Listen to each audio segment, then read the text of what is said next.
कन्हैया की ऐसी लीला थी वो कि बाबा भी देख के शौक हो गए। एक बार एक बाबा रहते थे वृंदावन में, और वो बाबा रोज भिक्षा मांगते थे। तो एक घर में जो भिक्षा मांगते थे, उनको उस घर के ठाकुर जी बड़े पसंद थे। अब जो सेवा में मैया थी वो बड़ी उम्रदार थी। तो जब उनकी उम्र खत्म हुई, तो वो खुद के ठाकुर जी की सेवा उन बाबा को सौंप दिया।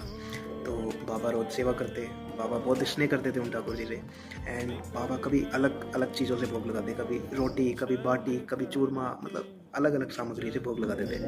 अब एक बार बाबा जब भोग लगाए तो बाटी में नमक कम रह गया। अब कन्हैया बोले कि इसमें तो नमक कम है, आप मुझे नमक एक्स्ट्रा दे दीजिए। तो बाबा बोलते हैं आज तुम्हारा नमक का नाटक है, कल मीठे का नाटक रहेगा, कल तुम्हारा वो कम रहेगा, वो कम रहेगा, जो है मेरे पास यही है। आप तो कन्हैया बड़े लीलाधार हैं। एक व्यापारी की नाव फंसा दी वृंदावन में, यमुना जी आगे तक बहती थी पहले। अब उस व्यापारी की नाव फंसाई तो लोगों ने, उधर आसपास जनों ने कहा एक बाबा रहते हैं, बहुत चमत्कारी बाबा है, और आप उनके पास जाइए, आपकी ज़रूर मदद होगी।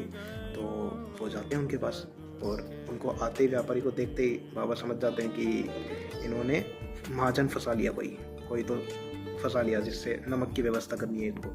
तो बाबा उन्हें बोलते हैं व्यापारी को कि ठीक है, एक बार वापस जाके कोशिश करो। तो उन व्यापारी की नाव निकल जाती है। अब व्यापारी खुश होके नमक की थैलियाँ, नमक के कट्टे गिफ्ट कर देते हैं बाबा को। और बाबा देख के पूरे हैरान कि एक कन्हैया कैसी कैसी लीला करते हैं कि नमक के लिए ओनली पूरे व्यापारी की नाव ही फंसा दी, इतने बड़े व्यापारी की। तो ये छोटी छोटी लीलाएँ हैं, बहुत अच्छी अच्छी लीलाएँ हैं कन्हैया की, उनमें से एक।